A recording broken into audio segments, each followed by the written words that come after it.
नमस्कार। आपका अखबार के YouTube चैनल पर आपका स्वागत है। मैं हूं प्रदीप सिंह। पंजाब का चुनाव बड़े ही इंटरेस्टिंग या कहें बड़े ही क्रूशियल मोड़ पर पहुंच गया है। पंजाब में ये तो स्पष्ट हो गया है कि अब 4 नहीं 5 जो है पॉलिटिकल फॉर्मेशंस होंगे, गठबंधन पार्टियां। कांग्रेस पार्टी सत्ता में है पहले से, आम आदमी पार्टी नंबर 2 रही थी पिछले चुनाव में, अकाली दल, प्रकाश सिंह बादल की अकाली दल जो है वो 10 साल तक सत्ता में रही, 2007 से 2017 तक तीसरी पार्टी हो गई। चौथा गठबंधन बना है भाजपा, पंजाब लोक कांग्रेस कैप्टन अमरिंदर सिंह की और सुखदेव सिंह ढींढसा की पार्टी जो है शिरोमणि अकाली दल संयुक्त, इन 3 का गठबंधन बना है। अब 22 किसान यूनियनों ने मिलकर एक नई पार्टी बनाई है और उसका नाम है संयुक्त समाज मोर्चा। वो चुनाव में उतर रहा है। बलबीर सिंह राजेवाल जो राजेवाल गुट के नेता हैं, उनको उसका चेहरा बनाया गया है मुख्यमंत्री पद का। कुल मिलाकर मामला इस बात पर अटका है कि किसको कहां से कितने वोट मिलेंगे। तो 5 वे डिवीज़न तो तय हो गया है, इसमें कोई शक नहीं है। जो शुरू में लग रहा था कि शायद ये तिकोना मुकाबला होगा कांग्रेस, अकाली दल और आम आदमी पार्टी के बीच में, अब वो ऐसा नहीं लग रहा है। तो इतना फ्रैगमेंटेशन हो गया है कि किसी भी फॉर्मेशन या किसी भी पार्टी के बारे में ये कहना बहुत कठिन हो गया है कि उसका जीतना तय है या वो फ्रंट रनर है। कांग्रेस पार्टी की हालत दिनों दिन खराब होती जा रही है। शिरोमणि अकाली दल जो है उसकी स्थिति में सुधार के कोई संकेत नहीं दिख रहे हैं। आम आदमी पार्टी जो है वो इतनी अनप्रेडिक्टेबल है कि उसमें कब क्या होगा, कैसे होगा, किसी को कुछ पता नहीं है। पार्टी जो है वहाँ 2012 से सक्रिय है पंजाब में, लेकिन अभी तक अपना एक नेता नहीं खोज पाई।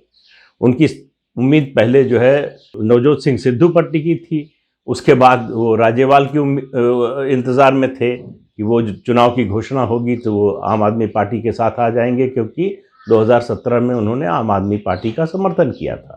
तो ये कहा बार बार आम आदमी पार्टी की ओर से कहा जा रहा था कि अभी तो हमने अपना ट्रम्प कार्ड खोला ही नहीं है, हम अपने मुख्यमंत्री पद का उम्मीदवार घोषित करेंगे तब आपको पता चलेगा कि हमारी स्थिति क्या है। लेकिन अभी तक आम आदमी पार्टी मुख्यमंत्री पद का उम्मीदवार घोषित नहीं कर पाई है। मान को वो मुख्यमंत्री पद का उम्मीदवार बनाना नहीं चाहते। दरअसल आम आदमी पार्टी में समस्या इतनी ही है कि अरविंद केजरीवाल खुद मुख्यमंत्री बनना चाहते हैं, लेकिन पंजाब में ये संभव नहीं है कि कोई बाहर से आए या कोई हिंदू पंजाब में मुख्यमंत्री के रूप में पेश करके कोई पार्टी चुनाव लड़े और जीत जाए। तो इसलिए ये दुविधा जो आम आदमी पार्टी में दिखाई दे रही है, और यही दुविधा आम आदमी पार्टी को डुबो सकती है अगर बहुत जल्दी उसने स्पष्टता नहीं की, अपना मुख्यमंत्री पद का उम्मीदवार घोषित नहीं किया। तो फिर भी किसी पार्टी के बारे में चुनाव से पहले ये कहना कि वो ख़त्म हो गई है या रेस से बाहर हो गई है, वो ठीक नहीं होगा। लेकिन जो नया गठबंधन बना है, ये पंजाब लोक कांग्रेस कैप्टन अमरिंदर सिंह का, बीजेपी का और शिरोमणि अकाली दल संयुक्त का ढींढसा, ये जो कॉम्बिनेशन बना है, ये एक तरह से इस समय दिख रहा है जैसे मैग्नेट का काम कर रहा है। बाहर से लोग आ रहे हैं, जिस तरह के मनजिंदर सिंह सिरसा पहले आ चुके हैं। अभी जो है कल 2 विधायकों ने और दिनेश मोंगिया जो पूर्व क्रिकेटर हैं, उन्होंने पार्टी ज्वाइन की। जिन 2 विधायकों ने पार्टी ज्वाइन की है उनमें से एक प्रताप सिंह बाजवा के छोटे भाई हैं, फतेह जंग बाजवा, और ये दोनों माने जाते हैं कि कैप्टन अमरिंदर सिंह के करीबी हैं। इससे पहले भी एक विधायक ने ज्वाइन किया था, वो भी माना जाता था राणा जो है कि वो कैप्टन का एक तरह से राइट हैंड मैन की तरह था।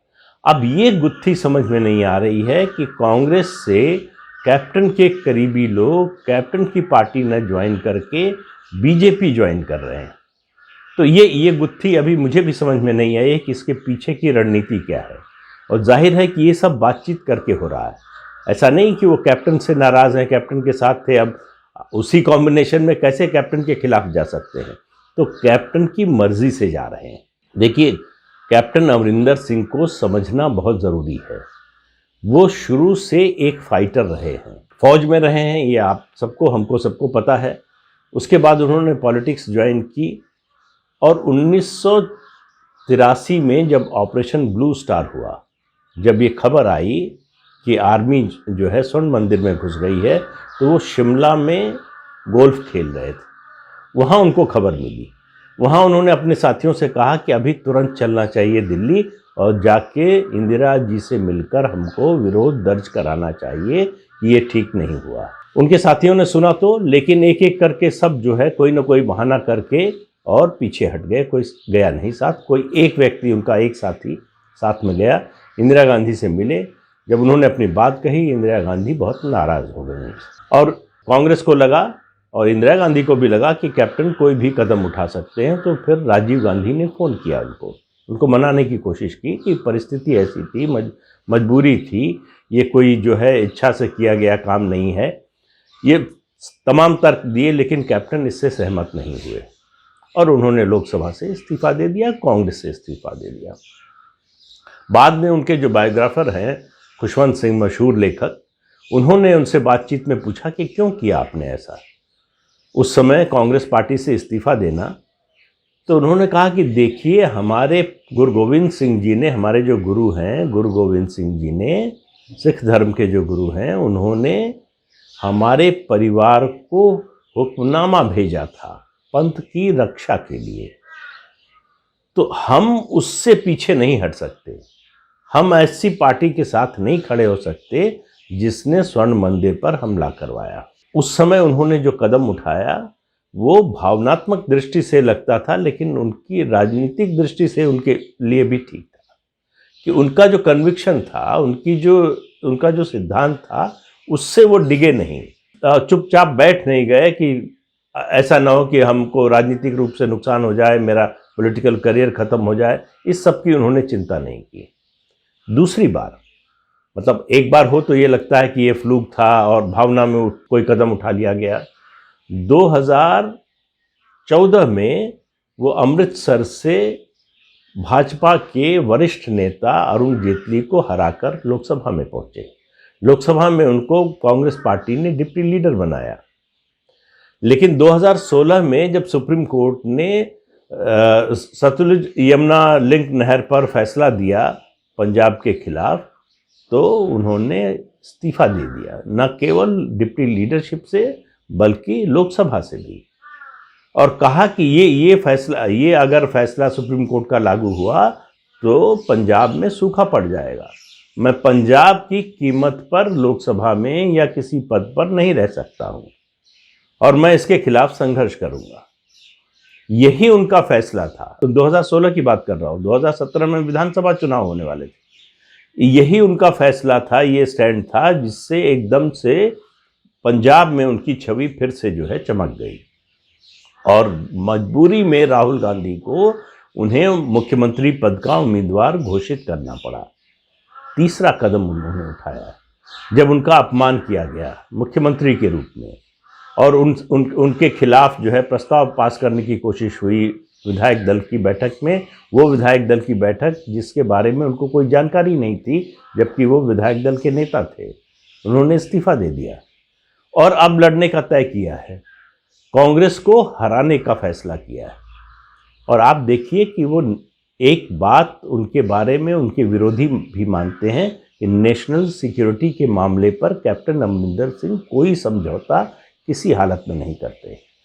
कल उन्होंने एक प्रेस कॉन्फ्रेंस में कहा भी, और कल वो केंद्रीय गृह मंत्री अमित शाह से मिले, भाजपा अध्यक्ष जेपी नड्डा से मिले, और मुलाकात के बाद उन्होंने कहा कि उन्होंने ये फैसला, ये गठबंधन, उसकी औपचारिक घोषणा भी हो गई है कि ये गठबंधन हो रहा है। उन्होंने कहा कि मैंने पंजाब के विकास, पंजाब की सुरक्षा और देश की सुरक्षा के मद्देनज़र ये कदम उठाया है। और आप देखिए जिस तरह से सरकार काम कर रही है।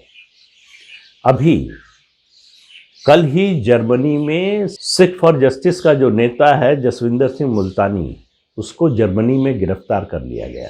वो लगभग 15-16 साल से जर्मनी में था। उसका नाम आ रहा है, उसका कनेक्शन आ रहा है लुधियाना में जो कोर्ट में अभी बॉम्ब ब्लास्ट हुआ उसमें। भारत सरकार ने 72 घंटे की हेक्टिक डिप्लोमेसी के बाद जर्मन सरकार पर यह दबाव बनाया, उनको समझाया कि उसकी गिरफ्तारी क्यों जरूरी है। सारे जो है प्रमाण दिए गए। यहाँ भारत स्थित जो जर्मनी का दूतावास है, वहाँ जर्मनी में भारतीय दूतावास के लोगों की क्रिसमस की छुट्टियां रद्द करके उनको बुला लिया गया। जर्मनी को इससे लगा कि मामला सीरियस है। उसके अलावा इंटेलिजेंस रिपोर्ट बताई गई जर्मनी को कि ये बॉम्बे और दिल्ली में भी बॉम्ब ब्लास्ट की प्लानिंग कर रहा है। उससे पहले लगभग महीना भर पहले यहाँ जो गिरफ्तारियां हुई थी पंजाब में, उनमें इस बात के कागजात मिले। उसके अलावा इंग्लैंड में गिरफ्तारी हुई थी एक सिख फॉर जस्टिस से जुड़े हुए एक आतंकी के यहाँ, वहाँ से भी इस बात के ऐसे कागजात मिले हैं कि ये जो एक फर्जी रेफरेंडम करा रहे हैं कि उसको कैसे कराना है, उसमें कैसे जो है आर्टिफिशियल तरीके से उसके रिज़ल्ट को ये दिखाना है कि पंजाब के लोग दरअसल अलग होना चाहते हैं भारत से। तो अब उसका नतीजा क्या हुआ है? ये जो मुल्तानी की गिरफ्तारी हुई है, इसका नतीजा होगा कनाडा में, ब्रिटेन में जो ये सिख संगठन है, अलगाववादी आतंकवादी सिख संगठन है, वो जो बरसों से वहाँ बैठे हुए हैं और वहाँ एक तरह का संरक्षण उनको सरकारों का मिला हुआ था, वो अब मुश्किल हो जाएगा। तो ये कैप्टन और बीजेपी के आने का ये असर हो रहा है। ये असर जो है राष्ट्रीय सुरक्षा पर है।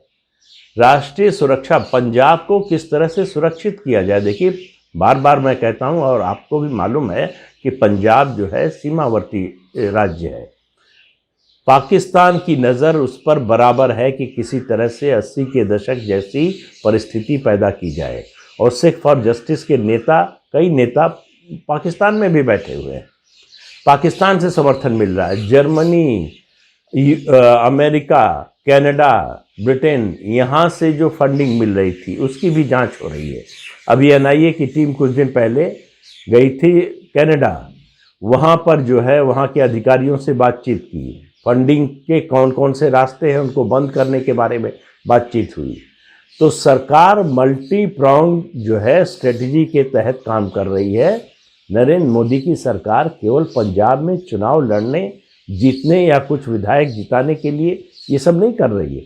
नेशनल सिक्योरिटी के इंटरेस्ट में जो कुछ है, और उसमें उनको कैप्टन का पूरी तरह से सहयोग मिल रहा है। कैप्टन 9.5 साल पंजाब के मुख्यमंत्री रह चुके हैं। उनको अच्छी तरह से मालूम है कि पंजाब की स्थिति क्या है, वहाँ राष्ट्रीय सुरक्षा की दृष्टि से कौन से मसले ऐसे हैं जो कमज़ोर हैं, कौन से इलाके ऐसे हैं जो कमज़ोर हैं।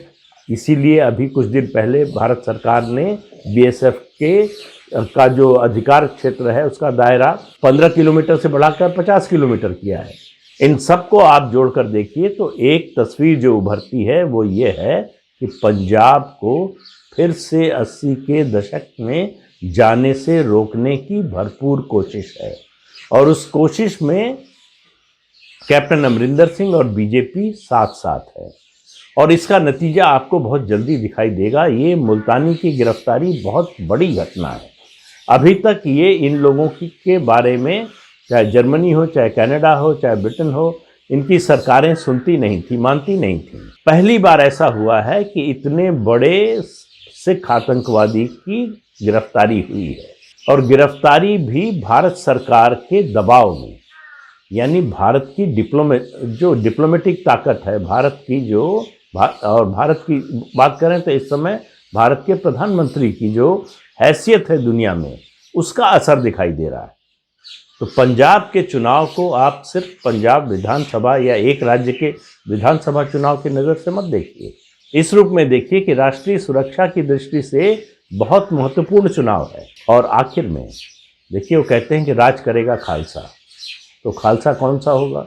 कैप्टन अमरिंदर सिंह क्या फिर सत्ता में लौटेंगे तीसरी बार? ये इस सवाल को आज आप खारिज नहीं कर सकते। इसकी संभावना दिन पर दिन बढ़ती जा रही है। मुश्किलें बहुत सी हैं। बीजेपी का कोई बड़ा जनाधार नहीं है, संगठन नहीं है। 117 में से 90 सीटों पर पिछले 25-30 साल से बीजेपी चुनाव ही नहीं लड़ी है। ये सब दिक्कतें हैं। लेकिन वो कहते हैं कि अगर आप अच्छा काम कर रहे हों, अच्छे काम में लगे हों, तो पूरी कायनात आपका साथ देती है। तो क्या कायनात बीजेपी कैप्टन अमरिंदर सिंह और ढींडसा की जो अकाली दल का फैक्शन है उसका साथ देगी या नहीं देगी, ये मार्च में जब नतीजे आएंगे विधानसभा चुनाव के, अगर चुनाव समय से होते हैं तो उसके बाद पता चलेगा। लेकिन खेल खुला हुआ है, कोई पार्टी ये दावा नहीं कर सकती कि वो उसका जीतना तय है या वो सबसे आगे है। कौन आगे है कौन पीछे है ये भी अभी पूरा स्पष्ट रूप से तय करना मुश्किल है। तो आज के अंक में इतना ही, अगले अंक में फिर मिलेंगे किसी नए मुद्दे के साथ। तब तक के लिए इजाज़त दीजिए, नमस्कार। आपसे अनुरोध है कि ये चैनल देखिए, शेयर कीजिए, लाइक कीजिए और सब्सक्राइब ज़रूर कीजिए। नमस्कार।